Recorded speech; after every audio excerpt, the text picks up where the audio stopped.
SK कुकिंगमध्ये तुमचं स्वागत आहे। हे बघा मी घरी मालपुवा बनवला, कधी बनवला नाही आजपर्यंत, फर्स्ट टाइम मी ट्राय केलं, पण छान बनला आहे। तर 1 कप मी मैदा घेतला आहे। गहूच्या पिठामध्ये पण बनवतात, पण मैद्यामध्ये छान बनतात। तर आता मी 1 कप मैदा घेतला आहे आणि अर्धा टीस्पून बेकिंग सोडा घेतला आहे। नाही, बेकिंग सोडा आणि बेकिंग पावडर, आणि हे आपण सोडा घेतोय खायचा, आणि बेकिंग पावडर घेतला आहे अर्धा टीस्पून, आणि चिमूटभर बेकिंग सोडा घेतला आहे। चिमूटभर हळद घातली आहे मी, कारण की कलर, माझ्याकडे केसर नाही, नाही तर केसर तुमच्याकडे असेल तर केसर टाकू शकता। मी त्याच्यासाठी ही रबडी बनवते। अर्धा लिटर दूध घेतले, त्याला खूप आटवून घेतले मी, थोडासा माझ्याकडे मिल्क पावडर होता तो टाकते, म्हणजे पटकन घट्ट होऊन जाईल, रबडी बनून जाणार।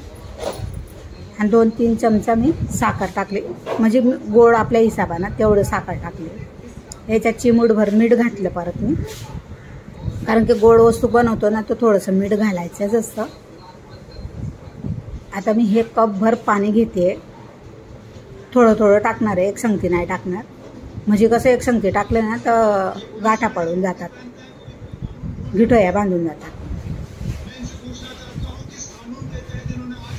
आता याला चांगलं आपण कालवून घेऊया। हे बघा मी हाताने घेतलं, चमचानं नाही होत होता, हाताने सगळं गाठा मळून जातात। मग हे बघा छान असं टाकता येईल, तळायला येईल म्हणून असं पीठ बनवायचं आहे बघा छानपैकी। हे बघा असं एवढं पडलं पाहिजे, धारच्या धार। आता हे बेटर आपलं तयार झालंय, तेल पण गरम झालंय, लगेचच बनवणार आहे मी, कारण की आपण सोडा टाकलाय ना। आता छोटे मोठे कसे टाकायचे त्या हिशोबाने टाकायचे, जास्त तेल नाही वापरायचं, थोडंसं तेल टाकायचं। एका साईडला मावत नाही ते, म्हणून एकच टाकलाय मी। तुमच्याकडे मोठी कढाई असेल तर 2-3 एकसंगती टाकू शकता।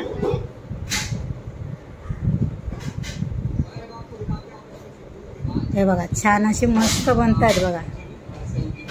त्या मालपुवाला काय आकार उकार नसतो, कुठला पण आकार बनून जातो, छोटे मोठे पण बनून जातात, माझे पण तसेच बनतात। कुठली मोठी बनते, कुठली छोटी बनते, त्याला काय आकार नसतो, जसं पडलं तसं टाकायचं। आता इथे मी त्याचं चटणी बनवते मालपुवाची। अर्धा कप पाणी टाकलंय मी साखर टाके अर्धा कप, कारण की 1 कप आपण मैदा घेतला आहे। गोडच्या हिशोबानं गोड जेवढं तुम्हाला लागतं तेवढं टाकू शकता। थोडंसं लिंबू टाकलं आहे, ते साखरचे घाण आहे ना ते निघून जाणार, आणि साईडला ते असं बघा व्हाईट लागतं ना, ते निघून जातात। हे बघा आपले मालपुवा एकदम छान बनलेत, असे खुसखुशीत मस्त। आता आपलं पाणी तयार झालंय, चटणी तर गाळून घेते आणि त्याच्यावर टाकते मी। मालपुवा आपले तयार झाले आहेत। आता मी याला हे चाशणी टाकून 15-20 मिनिटं असेच ठेवून देणार, सगळी चाशणी आज ना मालपुवामध्ये जाईल असं। आता मी दुसरं भांड्यामध्ये त्याला टाकते, उलट पलट करून चटणी सगळ्यांमध्ये जायला पाहिजे।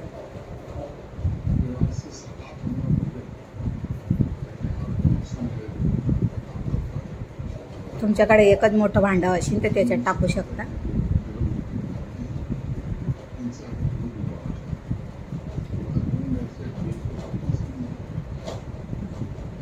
आता बघा 15-20 मिनिटं झाले, चटणीमध्ये मस्त भिजून गेले।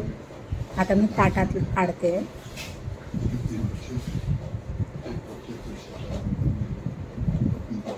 ही रबडी पण आपली तयार झाली आहे,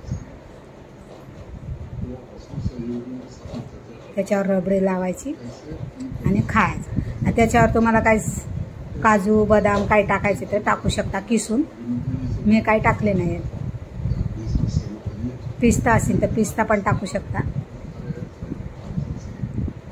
1 चमचा भरून मी रबडी टाकते, आपल्या खाण्यासाठी तयार झाले। आता आम्ही 4 जणी आहे म्हणून 4च बनवलेत, बाकीचे मी ठेवलेत। जेव्हा लागेल तेव्हा बनवणार आणि तुम्हाला नक्कीच आवडणार आणि तुम्ही मला कमेंटमध्ये नक्कीच सांगा. थँक्यू.